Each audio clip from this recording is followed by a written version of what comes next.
definition of derivative, we're just going to look at derivative a little bit further, remind ourselves what it actually means, and we're going to do some problems using definition of derivative.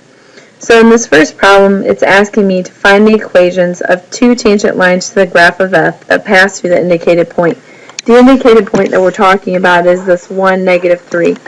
So they want me to find the equation of this red line and then the equation of the blue line.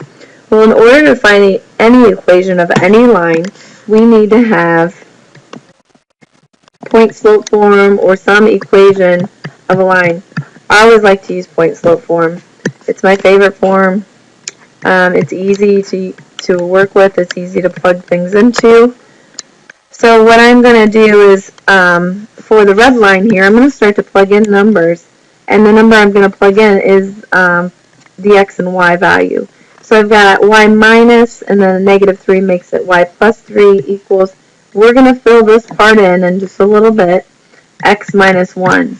And then we're also going to find the slope of, or the equation of this blue line.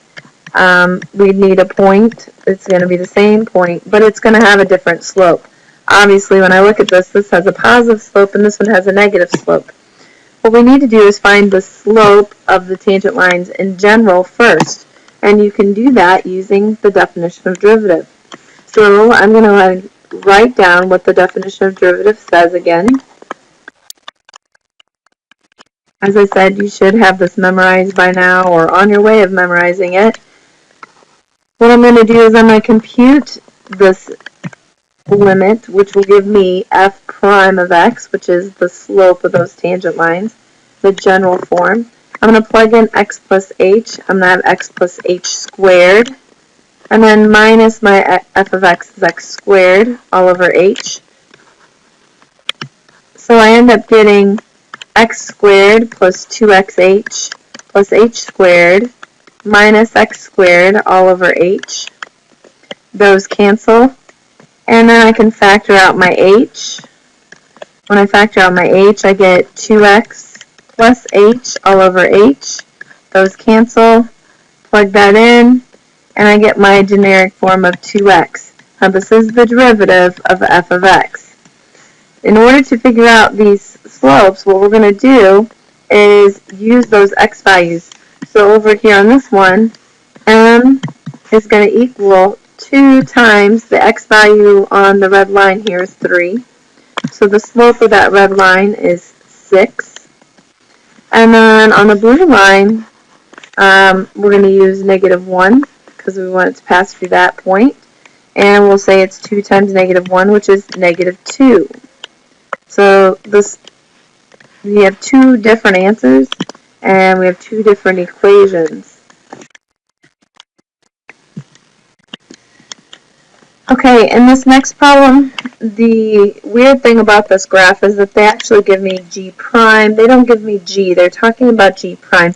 So the first parts of this question are pretty basic. It's saying, what is g prime of 0? So what is the height at 0 of g prime? And the answer is -3. Then the next question says, what is the height of g prime at 3? At 3, it's equal to 0. The next question we have to think a little bit about. It says, what can you conclude about the graph of g knowing that g prime of 1 is -8/3? What you have to remember is that this means slope of the tangent line of g at 1. A lot of people will look at this and go, well, right here is 1 and this -8/3, true, and they'll say, well, I don't understand what answer you're going to give me here. I'm going to tell you what the answer is, and then I'll explain it a little bit more. The answer to this was, the conclusion I can make is that g of 1, what can we conclude about the graph of g knowing that? At g of 1, the graph is decreasing. And I know some of you are like, wait a minute, it's increasing, it's going up, the graph is increasing. But remember, we're talking about g here, not g prime. When I talk about G prime, I'm knowing that the slope of that tangent line is negative, so that means it looked like this. And so that means that that graph had to have been decreasing to get a tangent line that's negative, or to get a slope of a tangent line that has a negative value. So now, having used that idea, what happens when I have the slope of a tangent line being positive? When I have the slope of the tangent line being positive, I'm going to know that G is increasing at negative 4. Let's go back to the last problem we just did to see if we can help clarify that. On this problem right here, we found out that this red line had a slope of 6. Notice how at that point the graph is increasing. When it had a slope, when the f prime was positive, it had a slope of 6. The graph was increasing. Whereas this other part, when it had a f prime of being negative, so a slope of the tangent line being negative, look how the graph was decreasing. I know that's confusing, and that's something that we're going to continue to talk about throughout this year, and we're going to have to interpret between G and G primes. I've got one more part on this, and then I'm going to take a break. Is it possible to find G of 2 from the graph? The answer to that is no. The only thing we can do is say that since G of 2 is a negative, or G prime of 2 is negative, no, but since G prime of 2 is negative, we know the graph of G is decreasing. So that's all we can tell from G prime, is whether something's increasing or decreasing, that original G function.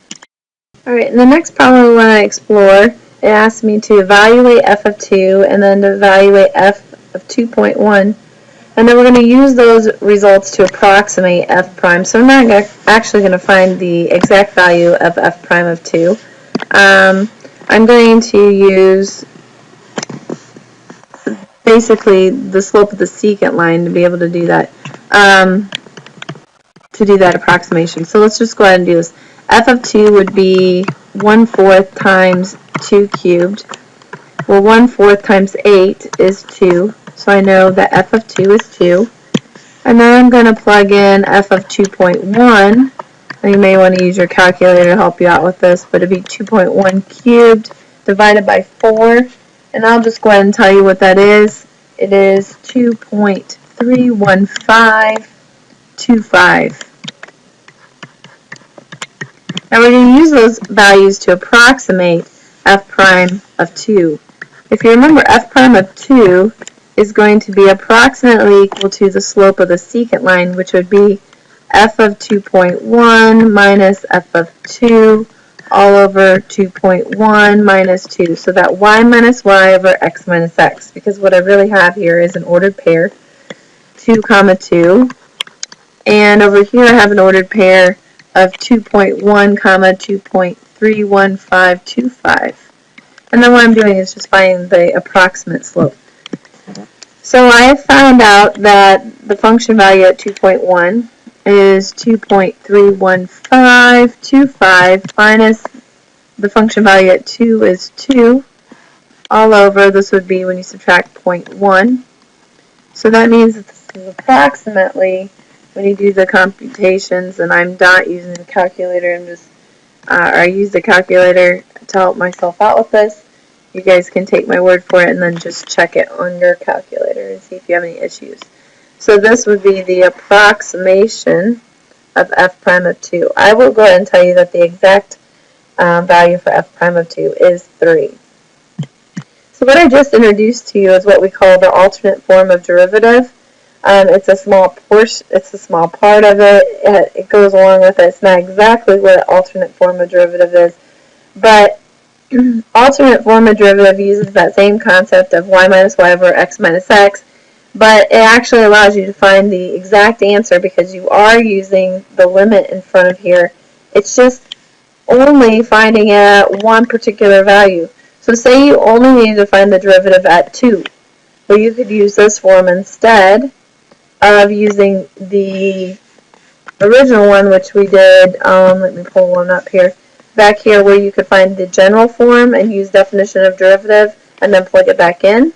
So instead of doing this format, what you could do is, since you're only going to find it at 2, you don't need that general form because you don't have to do it multiple times, you can use this alternate form and it can be a little bit quicker at times, sometimes not quicker.